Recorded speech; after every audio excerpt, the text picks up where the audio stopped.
آج کے اس سبق میں والدین کے ساتھ حسن سلوک کے مسئلے کو اور صلہ رحمی کے مسئلے کو ذکر کیا جاتا ہے۔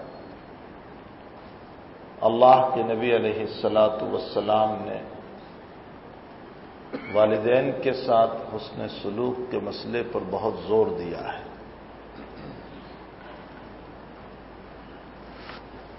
حقیقی وجود دینے والا تو اللہ کی ذات ہے، اسی نے ہم کو وجود دیا، اور وجود کی شکل بھی بڑی عجیب ہے کہ وہ ماں کے پیٹ میں ایک ایسے قطرے پر اپنے نقشے کو بنا رہا ہے کہ جس قطرے کو دنیا میں اگر زمین پر رکھا جائے تو اس کی کوئی حیثیت نہیں ہوا کرتی۔ اللہ اسی قطرے پر اپنی قدرت کا کرشمہ بتاتا ہے۔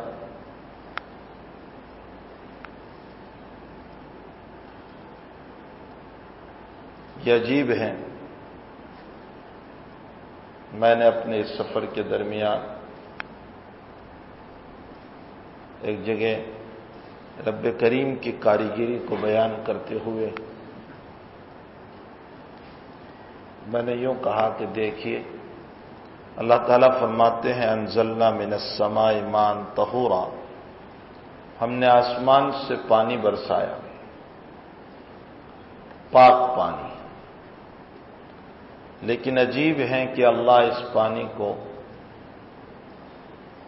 آم کے درخت میں پہنچاتا ہے تو اس سے آم کو وجود دیتا ہے، سیب کے درخت میں پہنچاتا ہے تو سیب کو وجود دیتا ہے، گلے کے درخت جڑوں میں پہنچاتا ہے تو گیہوں اور چاول کو وجود دیتا ہے۔ سیپی اور صدف جو سمندر میں ہوتے ہیں اپنا منہ کھول کر کھڑی ہے، اللہ اس میں اسی پانی کو پہنچاتا ہے تو اس پانی کو موتی کا وجود دیتا ہے، اور اسی پانی کو اللہ ہرن کے پیٹ میں پہنچاتا ہے تو مشک کو وجود دیتا ہے، اور اسی پانی کو اللہ بکری کے پیٹ میں پہنچاتا ہے تو دودھ کو وجود دیتا ہے، اور اسی پانی کو اللہ سانپ کے منہ میں پہنچاتا ہے تو زہر کو وجود دیتا ہے، اور اسی پانی کو اللہ انسان کے پیٹ میں پہنچاتا ہے تو اسے حیات عطا کرتا ہے، زندگی عطا کرتا ہے۔ ایک پانی اس نے دنیا میں اتارا، اس پر اس نے کتنے کھلواڑ کیے اور کس طرح پر انسان کی زندگی میں مختلف چیزوں کو پیدا کر دیا۔ اگر انسان اسی پر سمجھ لیں تو اس کا رب اس کو سمجھ میں آ جاتا ہے۔ ایک پانی کے قطرے سے رب کریم سمجھ میں آ جاتا ہے۔ اسی لیے قرآن میں اس نے دلیل دیتے ہوئے یوں کہا، قُلْ أَرَأَيْتُمْ إِنْ جَعَلَ اللَّهُ عَلَيْكُمُ اللَّيْلَ سَرْمَدًا مَنْ إِلَٰهٌ غَيْرُ اللَّهِ يَأْتِيكُمْ بِضِيَاءٍ۔ میرے بندو تم یہ بتاؤ، اگر میں اس رات کو رات ہی رہنے دوں اور آفتاب کو طلوع نہ کروں، تم میں ہے کوئی جو آفتاب کو پکڑ کے لے آئے اور دن کا اجالا کر دے؟ من الہ غیر اللہ یاتیکم بضیاء، کون ہے اللہ کے علاوہ جو روشنی کو لے آئے؟ مصنوعی روشنی اگر آپ لے آئیں تو ہزاروں بلب جلانے کے بعد بھی اسی جگہ تو اجالا ہو سکتا ہے، کائنات روشن نہیں ہو سکتی۔ وہ رب ایسا ہے کہ صبح اس طرح آفتاب کی بجلی کو طلوع کر دیتا ہے کہ کائنات کو روشن کر دیتا ہے۔ آگے اللہ فرماتے ہیں قُلْ أَرَأَيْتُمْ إِنْ جَعَلَ اللَّهُ عَلَيْكُمُ النَّهَارَ سَرْمَدًا، تم یہ بتاؤ کہ اگر میں دن کو دن ہی رہنے دوں اور رات نہ لاؤں، ہے تم میں سے کسی کو طاقت کہ وہ رات کے اندھیرے کو لے کر سکون حاصل کرے؟ ظاہر سی بات ہے کہ بندے کے بس میں نہیں ہے رات کا لانا۔ اس نے اپنی قدرت کے نظارے اور کرشمے دنیا میں اپنے دکھائے ہیں۔ حضرت اقدس تھانوی نور اللہ مرقدہ فرماتے ہیں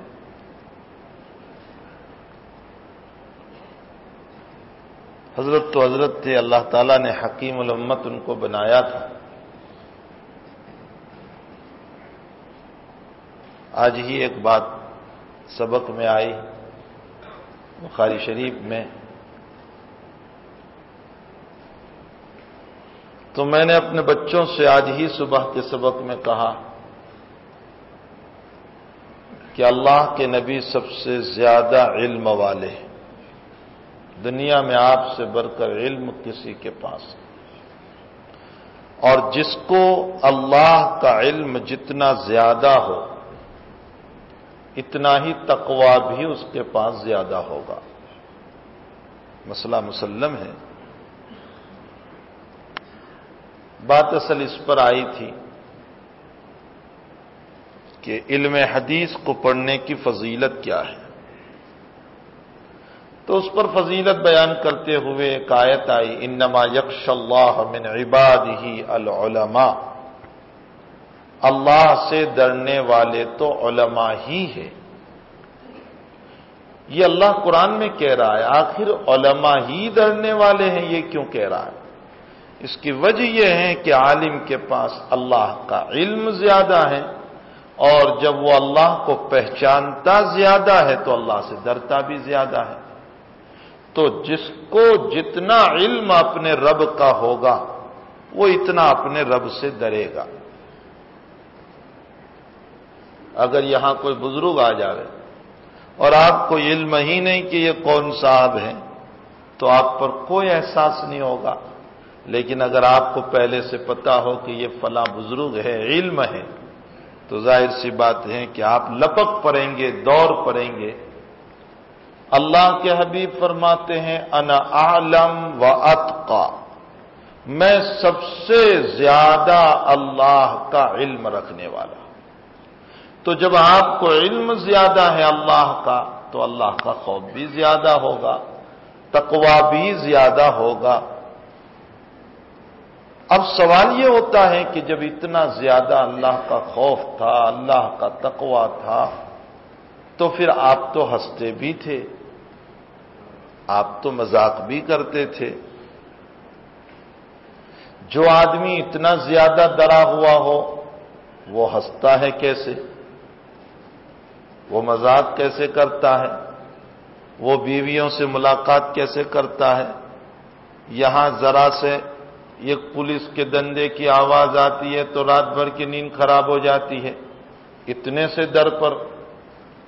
تو اللہ کا ڈر اتنا سارا ہو، پھر ہنسنا کیسے؟ پھر مذاق کیسی؟ پھر بیویوں سے ملاقات کیسی؟ یہ ایک سوال ہوتا ہے۔ مسلم شریف کی روایت ہے، اللہ کے نبی علیہ الصلاۃ والتسلیم اللہ سے ایسے ڈرتے تھے کہ آپ کے قلب کی حالت، راوی حدیث یوں بیان کرتے ہیں، کل مرجل علی النار، جیسے چولہے پر ہاندی رکھی ہو اور جوش مارتی ہے، ویسے ہی آپ کا قلب خوف خدا کی وجہ سے اندر سے دھڑکتا رہتا، اتنا خوف تھا آپ کے قلب پر۔ بلکہ عجیب ہے، بعض صوفیاء نے تو یہاں تک کہا کہ اندر سے اتنا جلتا تھا آپ کا قلب خوف خدا میں کہ کبھی کبھی جلنے کی بو تک لوگ محسوس کرتے تھے۔ آپ کا قلب مبارک اللہ کے خوف سے اتنا دھڑکتا تھا۔ لیکن آپ کا حال تھا، اب حضرت تھانوی کی بات لیجیے، فرمایا اس خوف کے باوجود آپ کا ہنسنا، آپ کا مذاق کرنا، آپ کا بیوی سے ملاقات، اس کی مثال ایسی ہے جیسے ہنستا ہوا توا۔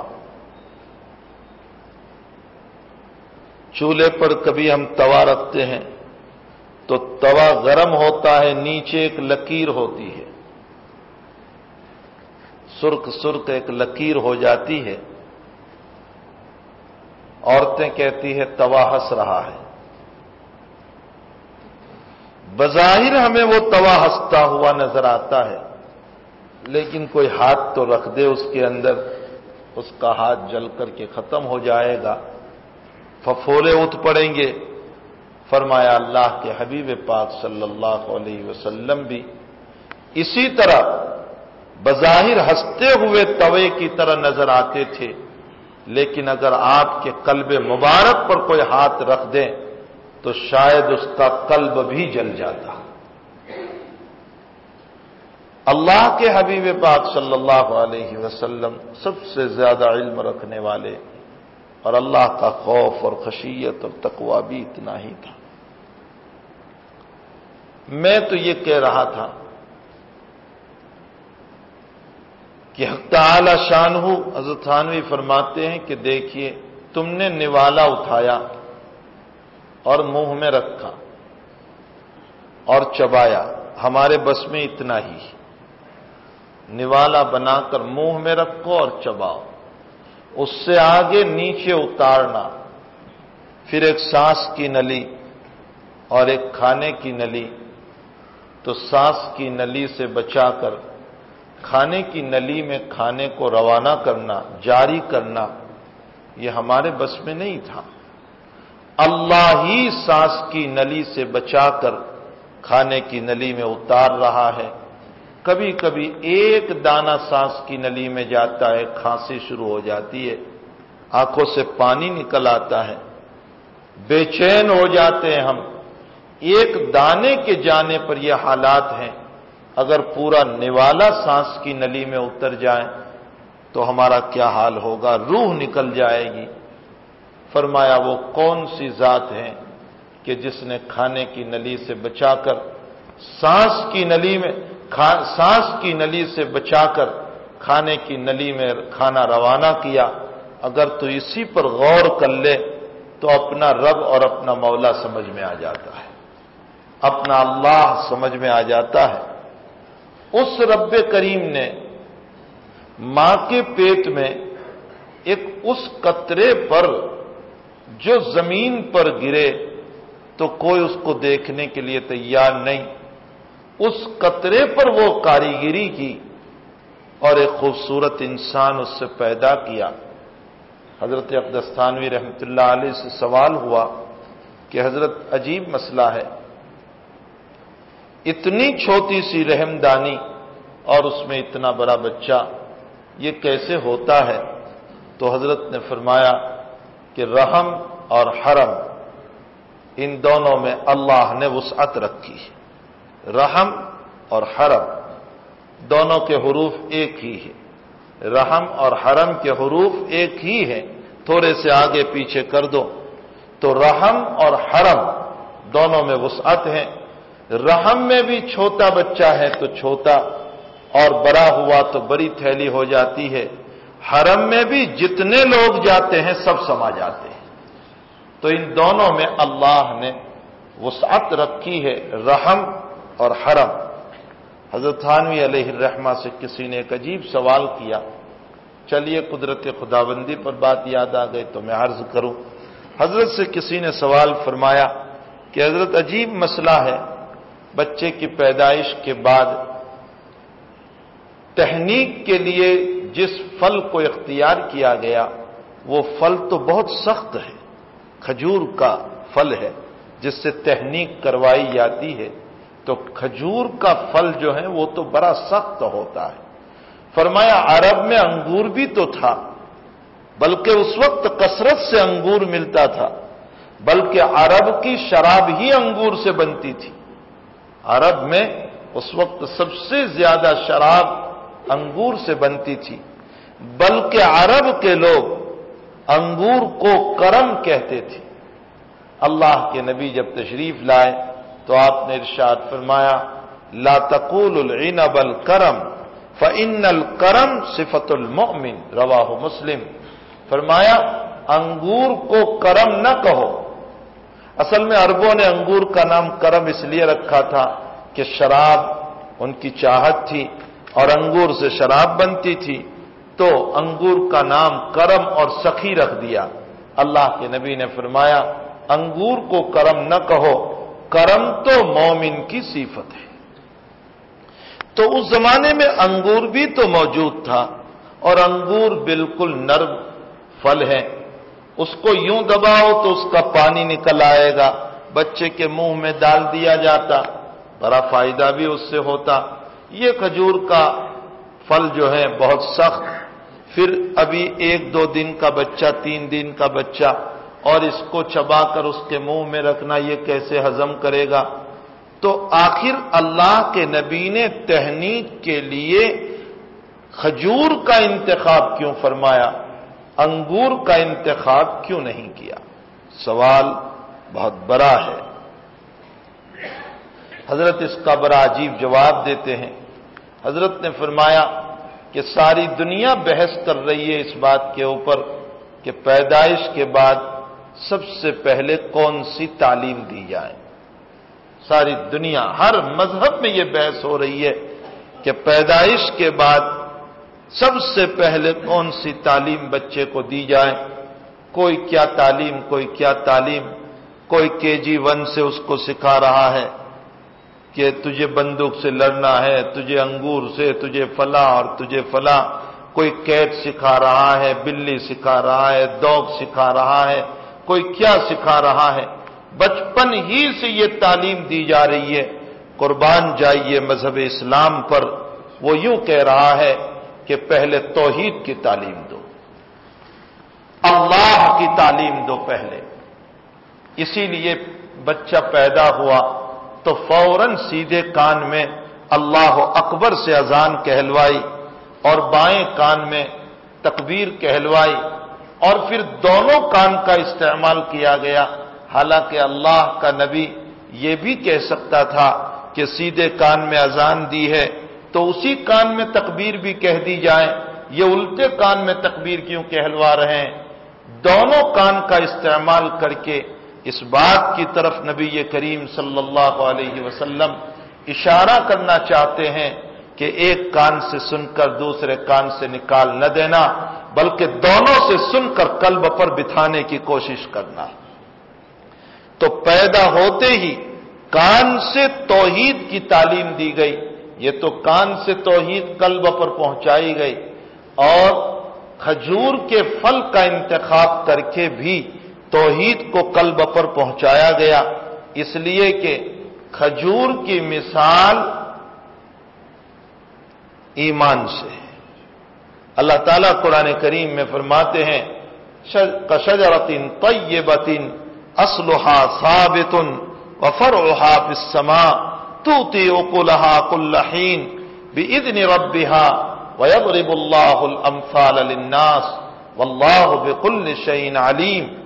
ایک وہ درخت ہے جس کی جڑیں زمین میں ہیں اور جس کی بلندی آسمانوں میں ہے، فرمایا اسی طرح اس درخت کی مثال ایمان کی طرح ہے کہ ایمان کی جڑ زمین میں ہے اور اس کی بنیاد آسمانوں میں ہے۔ اسی لیے اللہ کے نبی نے اپنے صحابہ سے ایک مرتبہ سوال فرمایا، بتاؤ وہ کون سا درخت ہے جس کی مثال مومن سے ہے؟ صحابہ سوچنے لگے کہ آخر وہ کون سا درخت ہوگا جس کی مثال مومن سے ہے؟ صحابہ نے کہا اللہ و رسولہ عالم، اللہ اس کا رسول بہت جانتا ہے۔ تو اللہ کے نبی علیہ السلام نے فرمایا کھجور کا درخت۔ یہ کھجور کا درخت جو ہے وہ مومن سے مثال رکھتا ہے، اس طرح پر کہ جیسے کھجور کی ہر چیز کام میں آتی ہے، اس کا تنا یہ مکان بنانے کے کام میں آتا ہے، اس کے پتے چھت بنانے کے کام میں آتے ہیں، اس کا پھل کھانے کے کام میں آتا ہے، اس کی گتلیاں اونٹوں کو پیس کر کھلانے کے کام میں آتی ہے، اس کے جڑ میں گودا ہوتا ہے جو بڑا لذیذ بالائی کی طرح ہوتا ہے، تو جیسے ایک کھجور کا درخت جو ہے اس کی ہر چیز کام میں آتی ہے، اسی طرح مومن بھی ہر حال میں نفع پہنچانے والا ہوتا ہے۔ تو کھجور کی درخت کی مثال یہ ایمان کے ساتھ ہے۔ ظاہر سی بات ہے، کان سے بھی ایمان دلوایا گیا اور کھجور کو ظاہراً چبا کر منہ میں رکھوا کر زبان سے بھی ایمان کی مثال دلوا کر قلب پر ایمان کو اتارا گیا، تاکہ جانبین سے ایمان قلب میں پہنچے اور یہ انسان اپنے رب کریم کا انتہائی درجہ توحید والا اور اللہ کی عبادت کرنے والا بن جائے۔ بہرحال اس ذات نے ماں کے پیٹ میں ایک ناپاک نطفے اور قطرے پر جو کاریگری کی، اور اس کا پتہ ماں کو بھی نہیں تھا کہ میرے پیٹ میں کیا کاریگری ہو رہی ہے اور کیا چیز تیار ہو رہی ہے، اسے یہ بھی پتہ نہیں کہ مکمل بچہ ہوگا یا نہیں، پھر کامل ہوگا یا ناقص ہوگا۔ بس اللہ نے کاریگری کر کے تیار کیا۔ حقیقی وجود دینے والا تو اللہ ہے، لیکن مجازن دنیا میں وجود دینے والے چونکہ ماں باپ ہیں، اس لیے اللہ نے جہاں اپنی توحید کو بیان کیا وہیں پر اپنے ساتھ ماں باپ کے بھی احسان کو بیان کیا۔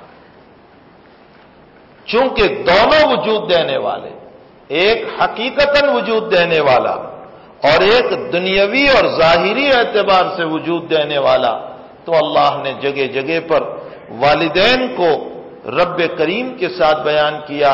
اسی لیے ایک آیت جو ابھی آپ کے سامنے پڑھی، وَقَضَىٰ رَبُّكَ أَلَّا تَعْبُدُوا إِلَّا إِيَّاهُ، تیرے رب نے تجھے حکم دیا کہ اپنے رب کے علاوہ کسی کی عبادت نہ کرنا۔ آگے فرمایا وَبِالْوَالِدَيْنِ إِحْسَانًا، والدین کے ساتھ حسن سلوک کرنا۔ اما یبلغن عندک الکبر، دونوں میں سے کوئی ایک بڑھاپے کو پہنچ جائیں، او کلاہما، یا دونوں بڑھاپے کو پہنچ جائیں، فلا تقل لہما اف، تو ان کو اف بھی نہ کہنا۔ بڑھاپے کا تذکرہ خاص طور پر قرآن کر رہا ہے، جبکہ ماں باپ کے سامنے تو وہ جوان ہو تو بھی نہیں اف کہنا ہے، پھر بڑھاپے کا تذکرہ کیوں کیا؟ صاحب روح المعانی رحمت اللہ علیہ نے لکھا ہے کہ عام طور پر اولاد بڑھاپے میں اپنے والدین کو گندے نام سے بلاتی ہے، اے بدھے، اے بدھی، ایسے الفاظ سے بلاتے ہیں کہ جن الفاظ سے بلانا قطعاً جائز نہیں۔ قرآن نے خاص طور پر بڑھاپے کا تذکرہ کر کے اشارہ کیا، فلا تقل لہما اف، بڑھاپے میں ان کے سامنے اف بھی نہ کرنا، یعنی ایسے نام سے اپنے ماں باپ کو نہ بلانا کہ جن ناموں سے ماں باپ کو برا لگتا ہو۔ پھر ماں باپ بیمار ہو جاتے ہیں عام طور پر بڑھاپے میں، بھائی کوئی بیماری نہ ہو تو بھی بڑھاپا ایک بیماری ہے، کوئی بیماری نہیں تو بھی بڑھاپا تو ایک بیماری ہے۔ ظاہر سی بات ہے، کبھی پیشاب ہو جانا، کبھی عدم کنٹرول کی بنیاد پر پخانہ کا ہو جانا، یہ بہت ممکن ہے بڑھاپے کی وجہ سے، بہت ممکن ہے۔ لیکن فرمایا کہ تم ان حالات کو دیکھ کر اپنے والدین کو کوسنا مت، گالی نہ دینا، برا بھلا نہ کہنا۔ قرآن بہت بلاغت کے ساتھ بول رہا ہے۔ ابو داؤد شریف میں روایت ہے، ایک نوجوان اللہ کے نبی علیہ السلام کے پاس آئے اور کہا کہ یا رسول اللہ، میرے والد میرے پاس ہر وقت پیسے مانگتے رہتے ہیں، ہر وقت مانگتے رہتے ہیں۔ فرمایا میں تیرے والد کو بلا کر کے پوچھ لوں گا۔ اب ان کے والد کو اللہ کے نبی نے بلایا، والد صاحب آ گئے، ادھر جبریل والد کے پہنچنے سے پہلے نبی علیہ السلام کی خدمت میں پہنچے اور فرمایا کہ یا رسول اللہ، یہ باپ بھی اپنی کچھ شکایت لے کر آ رہا ہے، لیکن اس کی شکایت کو سننے سے پہلے اس کے دل میں جو اس نے اشعار بنائے ہیں اپنے بیٹے کے خلاف، جو اپنی دلی جو ہیں تمناؤں کے جو اشعار بنائے حضرت ذرا پہلے ان اشعار کو سن لینا آپ۔ باپ آئے، وہ صحابی آئے، اللہ کے حبیب پاک صلی اللہ علیہ وسلم نے فرمایا کہ تیرا بیٹا آیا اور اس طرح کی شکایت لے کر آیا ہے۔ فرمایا حضرت میری بھی اب بات سن لیجئے۔ فرمایا تیری بات بعد میں سنوں گا، لیکن تیرے دل کے جو اشعار ہے وہ تو پہلے پڑھ لے تو۔ فرمایا تمہیں کس نے بتایا؟ فرمایا خالق ارض و سما نے بتایا مجھے، اللہ نے مجھ کو بتایا۔ تو اب ان صحابی نے اشعار پڑھنا شروع کیا، میں اس کا مختصر ترجمہ کرتا چلوں۔ وہ صحابی کہنے لگے، اے میرے لال، اے میرے لخت جگر، جب تو پیدا ہوا تو میں نے تیری پیدائش میں خوشیاں منائی۔ میرے لال، تجھے جتانے کے لیے اور کامیاب بنانے کے لیے میں نے اپنی ساری ناکامیوں کو اول لیا اور ہار کو مان لیا۔ میرے لال، رات میں تو کروٹ بھی بدلتا تھا تو میری نیند حرام ہو جاتی تھی کہ میرے لال کو کوئی تکلیف ہو رہی ہے۔ میرے لال، تیری آنکھ جب کھل جاتی تھی تو میری آنکھ صبح تک کھلی رہتی تھی۔ میں تجھے دیکھتا رہتا تھا کہ میرے لال کی آنکھیں بند تو ہو گئی کہ نہیں، سو گیا ہے یا نہیں۔ میں تیرے سر پر ہاتھ پھراتا رہا، تیرے پاؤں پہ ہاتھ پھراتا رہا اور تجھے تھپکیاں دے کر سلاتا رہا۔ میرے لال، تجھے جب بھوک لگی تو میں اپنی بھوک کو بھول گیا، اور تجھے جب پیاس لگی تو میں اپنی پیاس کو بھول گیا۔ جب تو پڑھنے کے لیے چلا تو میرے لال، میرے دل کی تمنا تھی کہ میرا بیٹا میری آنکھوں کی ٹھنڈک بنے گا، میری آنکھوں کا سہارا بنے گا، میری آنکھوں کا تارا بنے گا۔ اتنے میں تو بیمار ہو گیا، تو 12 سال کا تھا تو بھی میں اپنے کندھے پر اٹھائے اٹھائے تجھے چلتا رہا کہ میرا لال بخار میں چل نہیں سکتا۔ میں نے تجھے اپنے گود میں اٹھا لیا، اپنے کندھے پر تجھے بٹھا لیا اور میں تجھے لے کر چلنے لگا۔ اسی عالم میں نے تجھ کو برا کیا، تو برا ہوا، آج تو کمانے لگا۔ میں تیرے پاس اپنی ضرورت کو مانگ رہا ہوں تو میری ضرورت کو نہ کہہ رہا ہے۔ اور میرے بیٹے، اگر تو مجھے باپ کا حق نہیں دے سکتا ہے تو نہ دے، کم سے کم ایک پڑوسی کا جتنا حق ہوتا ہے وہ تو مجھے دے۔ جتنا ایک پڑوسی کو حق دیا جاتا ہے اتنا بھی تو مجھے نہیں دیتا۔ بس صحابی اشعار پڑھتے جا رہے ہیں، نبی روتے جا رہے ہیں، نبی کی آنکھوں سے آنسو جاری ہے۔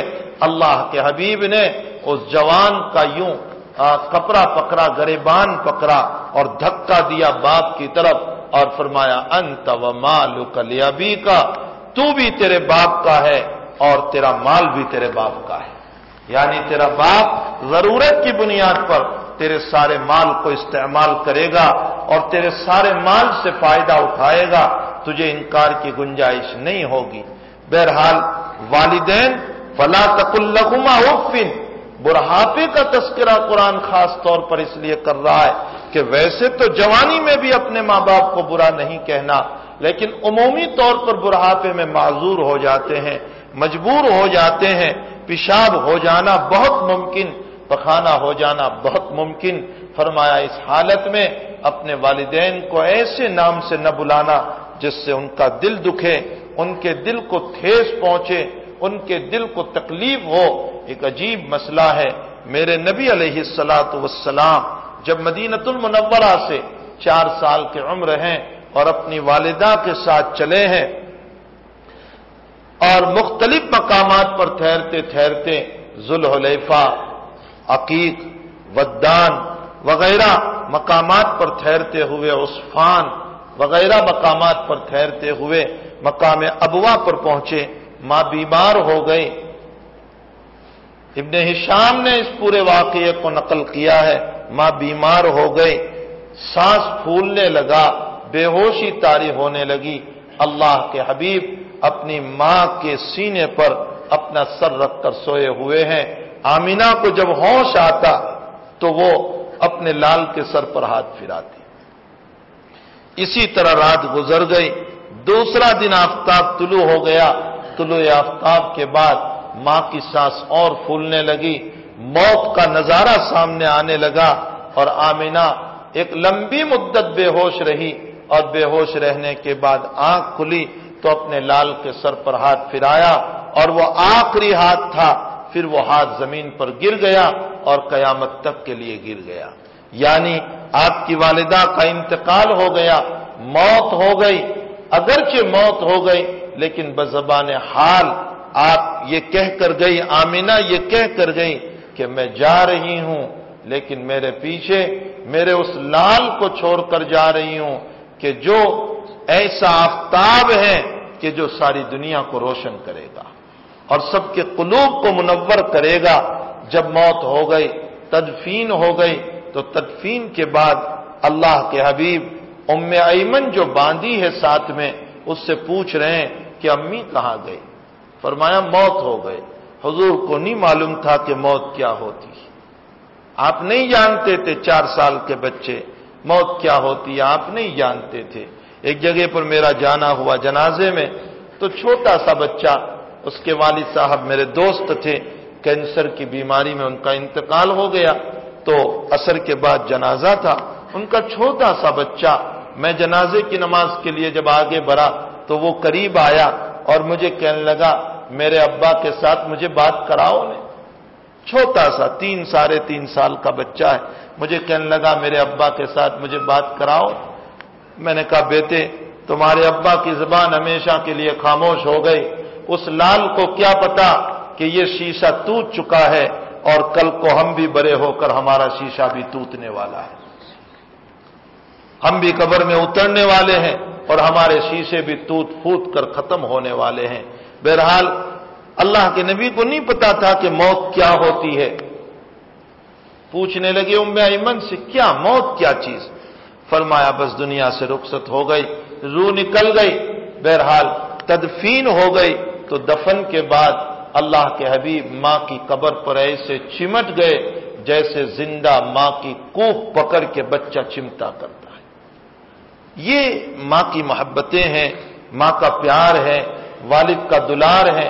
جب اتنا زیادہ دلار اور محبت دیا جاتا ہے تو پھر کیوں حق نہیں بنے گا ان ماں باپ کا اپنی اولاد سے خدمت لینے کا؟ کیوں حق نہیں بنے گا ان ماں باپ کو اپنی اولاد سے مدد لینے کا؟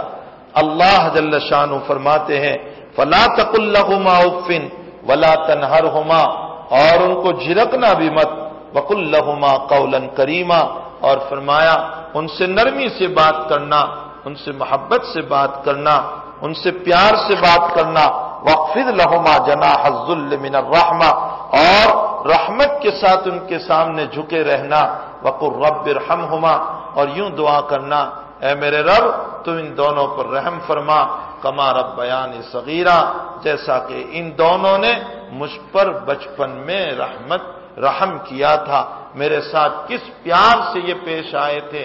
میں کسی چیز کو، ایک چیز کو 10 مرتبہ پوچھتا تھا، میرا باپ 10 مرتبہ جواب دیتا تھا اور پیار سے جواب دیتا تھا، بچے کے منہ کو چوم کر جواب دیتا تھا، بچے کے ہاتھ کو چوم کر جواب دیتا تھا، لیکن وہی باپ بڑھاپے میں 1 مرتبہ پوچھتا ہے تو بچے کو اس پر غصہ آ جاتا ہے۔ بہرحال ان آیات میں اور آج کے سبق کے اندر اسی بات کی تعلیم حضرت الامام نووی رحمۃ اللہ علیہ دینا چاہتے ہیں جوانوں کو کہ اپنے والدین کی خدمت کرو، اپنے والدین کے حقوق کو ادا کرو۔ اسی لیے دوسری روایت میں آیا وَوَصَّيْنَا الْإِنسَانَ بِوَالِدَيْهِ، اور اپنے والدین کے ساتھ حسن سلوک کرو۔ حملتہ امہ وہنا علی وہن، تیری ماں نے اپنے پیٹ میں تکلیف پر تکلیف اٹھا کر تجھے چلایا ہے۔ وہنن علی وہن، تکلیف پر تکلیف، یعنی تیری ماں کو اس مسئلے میں کتنی تکلیف ہوئی ہوگی، تو ان سے تو پوچھ تو کیسے وجود میں آ گیا؟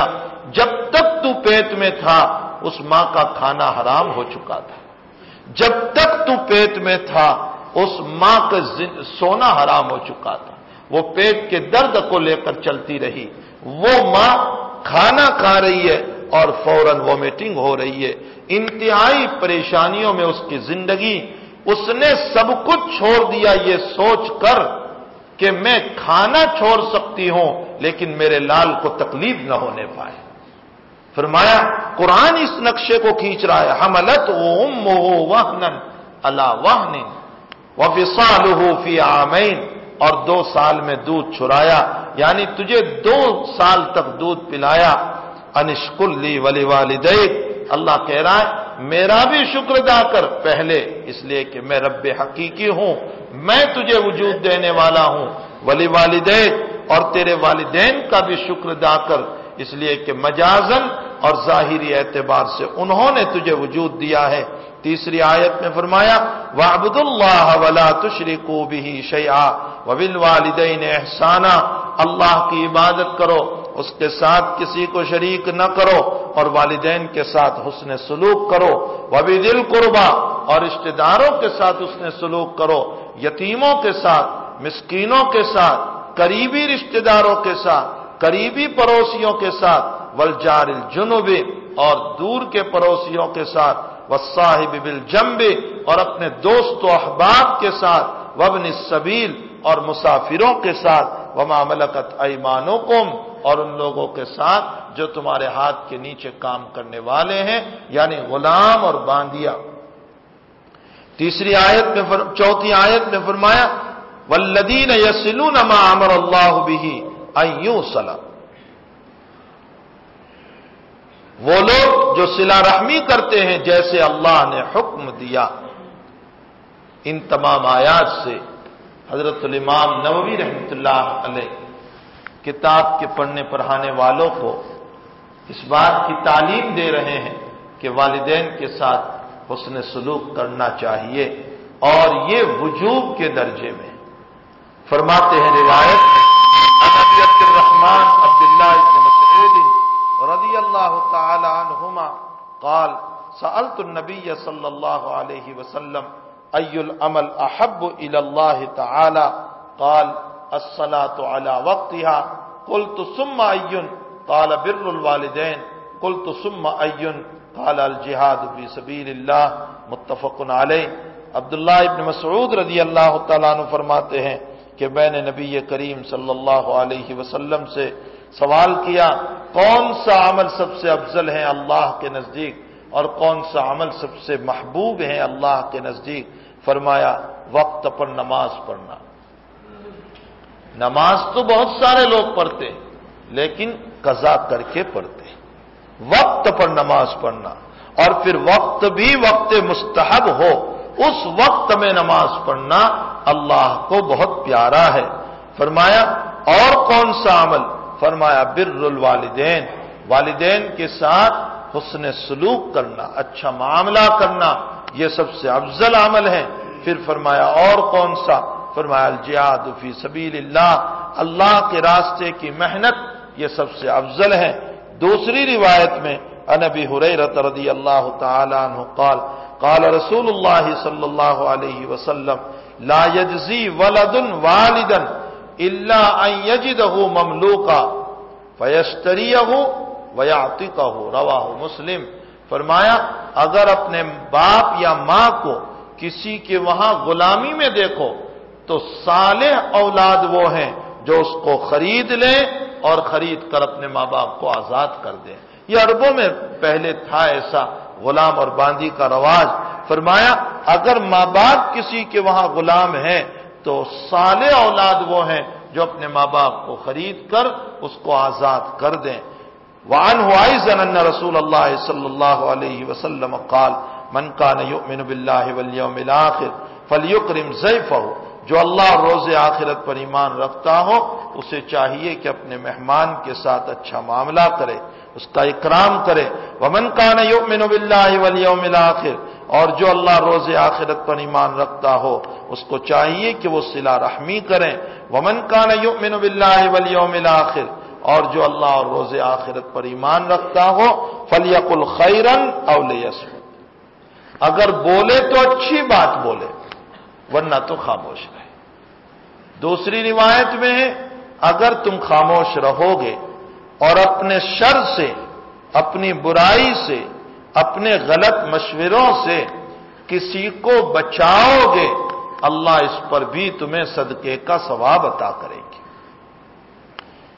آگے فرماتے ہیں وعنہ قال قال رسول اللہ صلی اللہ علیہ وسلم ان اللہ تعالی خلق الخلق حتی اذا فرغ منہم قامت الرحم فقالت هذا مقام العائز بك من القطيع قال نعم اما ترضين ان اصل من وصلك واقطع من قطعك قالت بلى قال فذلك لك ثم قال رسول الله صلى الله عليه وسلم اقرأوا ان شئتم فهل عصيتم ان توليتم ان تفسدوا في الارض وتقطعوا ارحامكم اولئك الذين لعنهم الله فاصمهم واعمى ابصارهم۔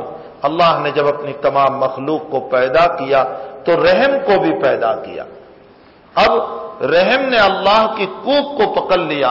اللہ کی کوکھ اللہ کی شان کے مطابق ہوگی، ہم اس میں کچھ نہیں کہہ سکتے، بس حدیث میں آیا ہے۔ اللہ کی کوکھ کو پکڑ لیا اور یوں فرمایا کہ اللہ میرا حق دے، تو اللہ نے فرمایا اصل من وصلک، جو دنیا میں صلہ رحمی کرے گا میں اس کو مجھ سے جوڑوں گا، یعنی اللہ سے جوڑوں گا، اور جو دنیا میں قطع رحمی کرے گا، رشتہ داروں کے ساتھ قطع تعلق کرے گا، اللہ کہتا ہے میں اس کو مجھ سے کاٹ دوں گا۔ اور پھر رحم سے کہا تو خوش ہو گئی؟ وہ کہنے لگی بالکل، اگر میرا حق ادا کرے تو یہ اللہ تو اپنے سے جوڑ لینا، اور اگر میرا حق ادا نہیں کرتا تو اپنے سے کاٹ دینا۔ دیکھو یہ روایت ہمیں بہت کچھ کہہ جاتی ہے۔ ہم کچھ عبادتیں کر لیتے ہیں، کچھ روزہ بھی ہو جاتا ہے، نمازیں بھی، لیکن صلہ رحمی کے مسئلے میں ہم بہت پیچھے، رشتہ داروں کے ساتھ صلہ رحمی کے مسائل میں ہم بہت پیچھے ہیں۔ ہمیں چاہیے کہ رشتہ داروں کے ساتھ حسن سلوک کا معاملہ کریں، اور وہ معاملہ کریں، یہ نہ سوچے کہ اس نے میرے ساتھ برائی کا معاملہ کیا تو میں بھی اس کے ساتھ برائی کا معاملہ کروں۔ لا نرید منکم جزاء ولا شکورا۔ حضرت عمر رضی اللہ تعالی عنہ اپنے صدقے کے مال کو عام طور پر ان رشتہ داروں کو دیتے تھے جو حضرت کی تعریف نہیں کرتے تھے۔ عبداللہ ابن عمر نے فرمایا کہ کیا بات ہے ابا جی، آپ ان کو سب سے پہلے کیوں دیتے ہیں جو آپ کے تعریف کبھی نہیں کرتے؟ حضرت نے فرمایا اللہ قرآن میں کہتا ہے لا نرید منکم جزاء ولا شکورا، فرمایا ان سے کسی بدلے کی بھی تمنا نہ رکھو، حتیٰ کہ شکر کے الفاظ کی بھی تمنا نہ رکھو۔ ہمارا حال یہ ہے کہ ہم شکر کے الفاظ کے خواہاں رہتے ہیں کہ میرا شکریہ ادا ہو، میرا کوئی جلسہ ہو، اور میرے لیے فلاں ہو اور فلاں ہو۔ فرمایا اگر تم نے اتنا بھی لے لیا تو سمجھ لو کہ دنیا میں تم نے اس کا بدلہ لے لیا۔ اس لیے جو کچھ تم اللہ کے لیے دے رہے ہو بس اللہ ہی کے لیے دو۔ لا نرید منکم جزاء ولا، ہاں یہ سامنے والے کا فریضہ ہے کہ وہ ہمارا شکریہ ادا کرے، باقی ہم تمنا نہ رکھیں، ہمارے دل میں اس کی ذرہ برابر تمنا نہ ہو کہ سامنے والے کی طرف سے اس کا کوئی بدلہ ملے یا ہمارے لیے شکریہ کی مجلس قائم کی جائے۔ تو اس روایت پر ہمارا بہت کم عمل ہے، اس لیے ہمیں صلہ رحمی میں آگے بڑھنا چاہیے۔ بہت سارے لوگ یہ کہہ دیتے ہیں انہوں نے ہمارے ساتھ ایسا معاملہ کیا تو پھر ہم بھی ایسا ہی کریں گے۔ اللہ کے نبی کی روایت سنو، لیس الواصل بالمکافی، انہوں نے جیسا کیا ویسا ہی آپ کرو گے، اس کو صلہ رحمی نہیں کہتے۔ اللہ کے نبی فرماتے اس کو صلہ رحمی نہیں کہتے، انہوں نے جیسا کیا اس کے خلاف تم اچھا معاملہ کرو، اس کو صلہ رحمی کہا جاتا ہے۔ اللہ ہم کو اس صلہ رحمی کی توفیق عطا فرمائے۔ دیکھو حدیث میں کیا بتایا جا رہا ہے، فرمایا کہ رحم کو، رحم یعنی یہ جو رحم کی صفت ہے، اللہ نے اس کو جسم دیا اور وہ کھڑی ہو گئی ہماری طرح، اور کھڑی ہو کر اللہ کی کمر پکڑ لی اور فرمایا کہ باری تعالیٰ میرا حق دے، تو فرمایا بس تیرا حق یہی ہے کہ جو دنیا میں تجھ کو عام کرے گا یعنی صلہ رحمی کرے گا رشتہ داروں کے ساتھ، غریبوں کے ساتھ، مساکین کے ساتھ، میں اس کو مجھ سے جوڑ لوں گا۔ اللہ جس کو جوڑ لے کتنا بڑا کام ہو گیا۔ بھائی عالمگیر اورنگزیب کے زمانے میں ایک ہندو راجا کو ایک علاقہ بہار کا دیا تھا، بہار کا کچھ حصہ دیا تھا، اب وہ راجہ مر گیا تو اس کے بیٹے کو وزیروں نے جو ہے بادشاہ بنانا چاہا، لیکن عالمگیر کے حکم کی ضرورت تھی، اس لیے عالمگیر کے پاس لے گئے اور راستے میں سمجھاتے رہے۔ نادان بچہ تھا کہ نہ معلوم کیا سے کیا بول دے گا، تو راستے میں سمجھاتے رہے کہ تجھے عالمگیر علیہ الرحمہ یہ پوچھے تو تو یہ جواب دینا، یہ پوچھے تو یہ جواب دینا۔ سبق پڑھاتے پڑھاتے اس کو لے کر آئے۔ اس بچے نے عجیب سوال کیا، کہا اچھا تم نے جتنے سوالات کیے وہ سوال اگر وہ کریں گے تو یہ جواب، لیکن جو سوالات تم نے نہیں بتائے اگر وہ سوال کر لیا تو میں کیا جواب دوں گا؟ تو وزیروں نے سوچ لیا کہ ذہین بچہ ہے، فکر کی ضرورت نہیں۔ جب وہاں پہنچے تو عالمگیر علیہ الرحمہ نہر تھی وہاں، آج بھی نہر ہے ان کے شاہی مکان میں لال قلعے کے اندر، آج بھی وہ نہر ہے، اس میں غسل فرما رہے تھے۔ لے کر کے پہنچے تو اور سارا واقعہ بیان کیا تو عالمگیر رحمت اللہ علیہ نے اس بچے کا ہاتھ پکڑ لیا اور ہاتھ پکڑ کر ذرا پانی میں اس کو لٹکایا اور اس کے بعد کہا بیٹا بتاؤ تمہیں کون بچائے گا؟ تو اس کی زبان سے جملہ نکلا کہ آپ جیسے بادشاہ کے ہاتھ میں میرا ہاتھ ہو تو میں ڈوب نہیں سکتا ہوں۔ میں تو اس کو اس لیے پیش کر رہا ہوں کہ ایک عالمگیر جیسے انسان کے ہاتھ میں اس بچے کا ہاتھ ہے تو وہ کہہ رہا ہے کہ میں ڈوب نہیں سکتا ہوں۔ دنیا میں تھوڑی سی صلہ رحمی، تھوڑی سی معافی والا دل اگر ہم کر لیں گے، اللہ ہمارا ہاتھ پکڑ لے گا تو نہ شیطان ہم کو ہلاک کر سکتا ہے اور انشاءاللہ نہ ہم جہنم میں جا سکتے ہیں۔ بس تھوڑا سا اپنے دل کو بڑا کرنے کی اور معافی کے راستے اپنے دل میں اپنانے کی ضرورت ہے۔ ہم یہ نہ سوچیں کہ مقابل نے یہ کیا اس لیے مجھے یہ کرنا ہی چاہیے۔ اللہ کے نبی علیہ الصلوۃ والسلام فرماتے اصل من وصلک واقطع من قطعک، فرمایا جو تجھے کاٹے گا یعنی صلہ رحمی کو ختم کرے گا میں میری ذات سے اس کو کاٹ دوں گا، اس کو علیحدہ کر دوں گا۔ فرمایا یہ تیرا حق ہے۔ پھر رسول اللہ صلی اللہ علیہ وسلم نے استدلال میں فرمایا کہ قرآن کی آیت چاہو تو پڑھ لو، فَهَلْ عَصَيْتُمْ إِن تَوَلَّيْتُمْ أَن تُفْسِدُوا فِي الْأَرْضِ وَتُقَطِّعُوا أَرْحَامَكُمْ، اے منافقو جب تم نے نافرمانی کی، روگردانی کی، زمین میں فساد پھیلایا اور رحم کو توڑا تو یہ لوگ کیسے ہیں؟ رحم کو توڑنے والے یہ لوگ کیسے ہیں؟ اولئک الذین لعنہم اللہ، اللہ نے ان پر اپنی لعنت اتاری۔ فَأَصَمَّهُمْ وَأَعْمَىٰ أَبْصَارَهُمْ، ان کو اللہ نے بہرے بنا دیے اور گنگے اور نابینا بنا دیے۔ وَأَعْمَىٰ أَبْصَارَهُمْ، معلوم ہوتا ہے صلہ رحمی کے فضائل ہیں۔ اللہ ہم تمام کو صلہ رحمی کی توفیق عطا فرمائے۔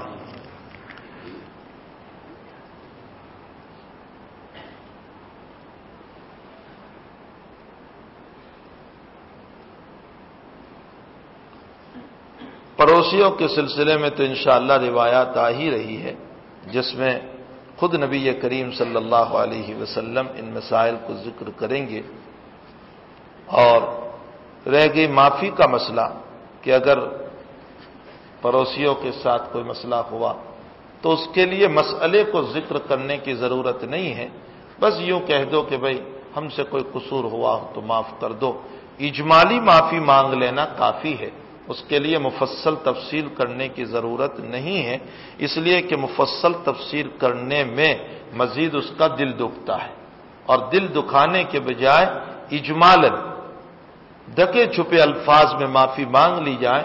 اسی لیے ہمارے اکابر کا دستور یہ رہا ہے کہ جب جدا ہوتے ہیں تو یوں کہتے ہیں بھائی کہا سنا معاف کیجیو، یہ ہمارے تمام بزرگوں کا دستور ہے، کہا سنا معاف کیجیو، یہ ایک ایسا اجمالی لفظ ہے کہ جس میں سب کچھ آ جاتا ہے۔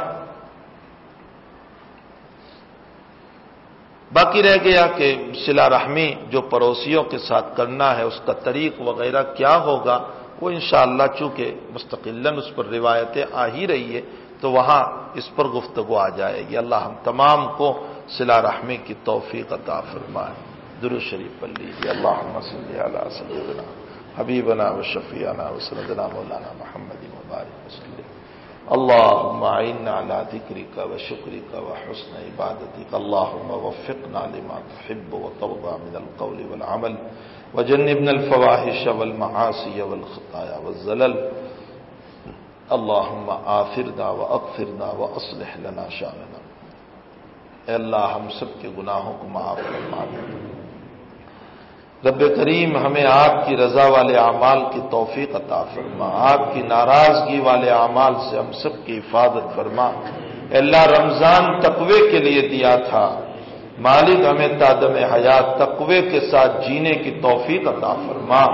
اے اللہ بے حیائی سے ہم سب کی حفاظت فرما۔ اے اللہ قرآن میں ہم نے جن واقعات کو پڑھا اور جن قوموں کو تو نے ہلاک کیا اور جس کا تذکرہ تو نے قرآن میں کیا، اللہ جب ہم نے ان واقعات کو پڑھا تو ہمیں معلوم ہوا کہ جتنے قوموں پر تو نے عذاب اتارا، کفر والی قوموں پر ایک عذاب اتارا، لیکن اے اللہ لوط علیہ السلام کی قوم کی بے حیائی پر تو نے 5 عذاب اتارے ہیں۔ معلوم ہوتا ہے اللہ بے حیائی تیرے نزدیک بڑا خطرناک جرم ہے۔ مولا بے حیائی سے ہماری حفاظت فرما، ہماری اولادوں کی حفاظت فرما، ہماری نسلوں کی حفاظت فرما۔ اے الہ العالمین مبارک مہینہ جس مبارک پنے کے ساتھ گزرا ہے، زندگی اسی طرح گزارنے کی توفیق عطا فرما۔ اے اللہ والدین کے حقوق ادا کرنے کی توفیق عطا فرما، اگر زندہ ہیں تو ان کی خدمت کے جذبات نصیب فرما، اور اگر انتقال ہو چکا ہے تو اللہ ان کی قبروں کو نور سے منور فرما، اللہ ان کے درجات کو بلند فرما، اللہ ان کے درجات کو بلند فرما، اللہ ان کے درجات کو بلند فرما۔ وقل رب ارحمہما کما ربیانی صغیرا، اللہ انہوں نے ہم پر بچپن میں رحم کیا تھا، آپ ان پر رحم فرما دیجئے، ان پر کرم فرما دیجئے۔ اے اللہ زندہ ہیں تو بھی رحم فرما، مرحوم ہو چکے ہیں تو بھی رحم فرما۔ اللہ مجمع کی جائز تمناؤں کو پوری فرما، سب کے حاجات کو پورے فرما۔ اے اللہ قلوب ایسے اجڑ گئے ہیں جیسے اللہ جنگل اجڑ جاتا ہے، اے اللہ آپ ہمارے قلوب کو آپ کے ذکر کی حلاوت سے آباد فرما دیجئے۔ اے اللہ ذکر کی مستی سے اسے آباد کر دیجئے۔ اے اللہ ساری گندگیوں کو دلوں سے نکال دیجئے، حسد بغض کو نکال دیجئے، عداوت و نفرتوں کو نکال دیجئے۔ اے اللہ سچی اور پکی محبت آپ کی اور آپ کے حبیب پاک صلی اللہ علیہ وسلم کی اللہ عطا فرما دیجئے۔ اے اللہ جو بیمار ہے شفاء دائمہ نصیب فرما، اللہ ہاسپٹل میں ہیں، اے اللہ ایریا رگڑ رہے ہیں ان کو عافیت سے صحت نصیب فرما، اللہ جو مرحوم ہو چکے ہیں سب کی مغفرت فرما، مقروضوں کے قرض کی ادائیگی کی صورتیں پیدا فرما، پریشان حالوں کی پریشانیوں کو دور فرما، قید و بند کے مصائب میں ہیں رہائی نصیب فرما، غلط مقدمات میں ہیں نجات عطا فرما، اللہ ہم سب کی مرادوں کو پورا فرما۔ صلی اللہ تعالی علی خیر خلقہ محمد و آلہ و صحبہ اجمعین برحمتک یا ارحم الراحمین۔